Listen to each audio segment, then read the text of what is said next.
पहले उस बारे में आप बताएंगे। मैं बस यही कहूंगी, जिस तरीके से आज यहाँ पर आयोजन हुआ है डोंबिवली में, और जो सभी, मैं कहती हूँ, जो ये जो लोक पर्व है और लोक आस्था का बड़ा पर्व है, महापर्व माना जाता है, उसमें हम लोग सबको शामिल होने का मौका मिला है। मैं तो दीपेश जी की आभारी हूँ कि उन्होंने मुझे यहाँ पर बुलाया। और महत्वपूर्ण ये है कि जो संस्कृति की हम बात करते हैं, महाराष्ट्र की संस्कृति में इतनी खूबसूरती है कि सभी का समावेश है, सभी का सम्मान है, सभी के लिए इज्जत है और सभी के लिए जगह है। और उसी के चलते आज ये पर्व हम देख रहे हैं कि मनाया जा रहा है। इलेक्शन से पहले है, इसलिए मैं ज्यादा राजनीति की बात नहीं कर मैं यही उम्मीद करूंगी कि छठी मैया हमारा साथ देंगी, धर्म का साथ देंगी और विश्वास का साथ देंगी, सत्य का साथ देंगी। और जो लोगों ने महाराष्ट्र के साथ गद्दारी के, पॉलिटिकल पार्टी के साथ तो की ही की, पर जिन्होंने महाराष्ट्र के साथ और महाराष्ट्र के साथ विश्वासघात किया है, उनका पराभूत करेंगे। यहाँ के जो एमएलए हैं, 3 बार उनको मौका दिया गया है, फिर भी यहाँ के जो दिक्कतें हैं वो खत्म नहीं हो रही हैं। यही दिखाता है कि वो इस कॉन्फिडेंस में बैठे हैं कि उनको यहाँ से कोई हटा नहीं सकता है। इस कॉन्फिडेंस को तोड़ने का भी अवसर छठी मैया ने हमें दिया है। हम उम्मीद करते हैं हम उसको पूरा करेंगे। कल से प्रधानमंत्री नरेंद्र मोदी का सब 18 रैली की प्रधानमंत्री मोदी जी ने, और जब जब जनता ने उनका चेहरा देखा तब तब उनको हराने का सोचा। 18 में से 16 सीट है जो वो हारे हैं, 2 सीट जीते हैं। तो एक फेस सेवर भी महाराष्ट्र की जनता ने दे दिया कि चलिए हम आपको खुश कर 2 सीट भेज रहे हैं।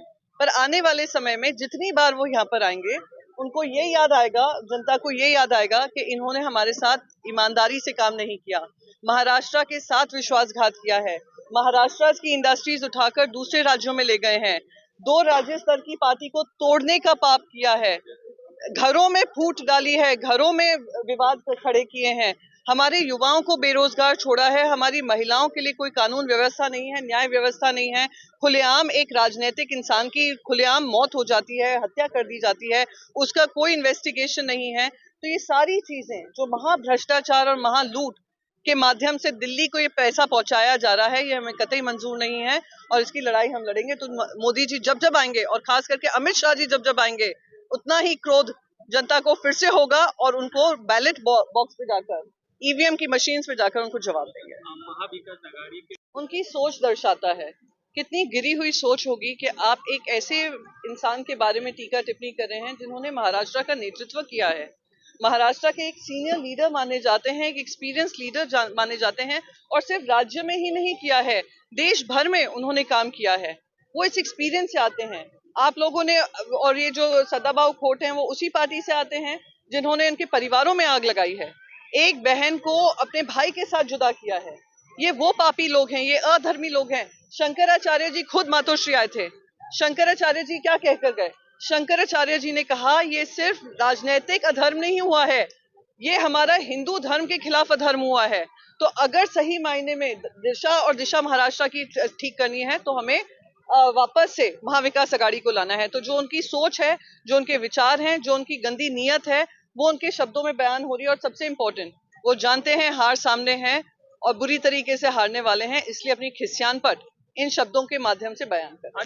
माझी लाडकी बहन योजना जो है उसका विरोध कर रहे थे एक समय, और आज वो खुद बहनों के लिए स्कीम निकाल रहे हैं। सबसे पहले तो मैं ये कहूंगी, हम विरोध कहाँ से कर रहे होंगे जब कांग्रेस पार्टी ने इसको लागू किया।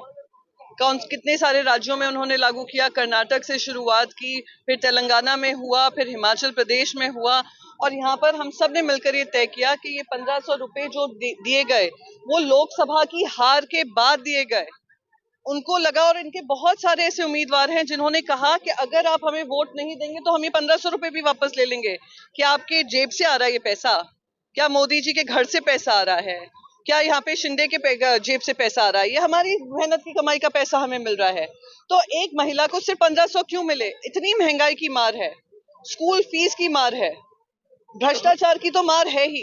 तो हम उनके हाथ में, और हमने ये पूरी नियोजन किया है सब देखकर महाराष्ट्र की क्या फाइनेंशियल स्थिति है, किस तरीके से हम महिलाओं को और एक अच्छा माहौल दे सकते हैं, व्यवस्था दे सकते हैं, इसलिए हमने 3000 रुपए किए हैं। तो ये लोग कितनी भी टीका टिप्पणी करें, ये जानते हैं इनकी हार एकदम होने वाली है, इसलिए वो हमारा विरोध कर रहे हैं। कि मन ही मन वो भी जानते हैं कि महाराष्ट्र की जनता के लिए महाविकास आघाड़ी ही अच्छी थी, उनका आना बहुत जरूरी है। देखिए, महाभ्रष्टाचार मॉडल तो इस महाझूठी गठबंधन ने तो दिखाया ही है। चुनाव होने से 10 दिन पहले इन्होंने 1100 गवर्नमेंट रेजोल्यूशंस निकाले हैं। आप सोचिए 1 लाख करोड़ जनता की गाड़ी मेहनत की कमाई इन्होंने ऐसे ही हवा में लुटाई है। तो ये तो एक वो मॉडल है। मैं आपको ऐसे इतने अनेकों मॉडल बता सकती हूँ जो स्टेट गवर्नमेंट ने रातों रात जमीन ट्रांसफर कर दी है अपने नेताओं को। आज 2019 का आप उनका बैलेंस शीट देखेंगे और 2024 का देखेंगे, उसमें 100% से लेकर 700% की वृद्धि हुई है। मैं आम जनता से पूछना चाहती हूँ, आपकी 10% भी आमदनी की वृद्धि नहीं हुई है। और ये लोग जिन्होंने गद्दारी की महाराष्ट्र के साथ, जिन्होंने खुली छूट से लूट मचाई है, आज उनकी जो इनकम है 100 से 700% बढ़ जाती है। तो क्या हमें ये प्रश्न नहीं उठाना चाहिए? ये तो एक छोटा सा इंसिडेंट बता रहे हैं। हमारी सरकार जैसे ही बनेगी इन सब पे हम कार्रवाई करेंगे, इन सब का इन्वेस्टिगेशन होगा, इन सब घोटालेबाजों को सबक सिखाई जाएगी। मैं ज्यादा नहीं कहूंगी, आप सभी ने उनका संघर्ष भारतीय जनता पार्टी में देखा है। उनके मैं क्या कहूँ, इतना संघर्ष करने के बाद, लड़ाई लड़ने के बाद उनको एक स्थान मिला है, तो वो भी दिल में जानती हैं कि कौन सही है कौन गलत है। और आज भारतीय जनता पार्टी ने ऐसे को टिकट दी है जिन्होंने जेल के अंदर जाकर, पुलिस स्टेशन के अंदर फायरिंग की है। तो ऐसे लोगों को फिर से नेतृत्व देना और ऐसी जिम्मेदारी वापस उल्लासनगर की देना, मैं मानती हूँ कहीं ना कहीं दिखाता है कि भारतीय जनता पार्टी में नेतृत्व की भी कमी है, दिवालियापन है मानसिक और नेतृत्व की कमी है पूरी। जय जय श्री राम, जय श्री राम, जय जय नमः पार्वती पते, हर हर महादेव। ये माइक है, माइक करे, माइक प्रमोद करे माइक माइक। Hello hello. आप देख रहे हैं RMC news. Like, share, comment और सब्सक्राइब करना ना भूलें।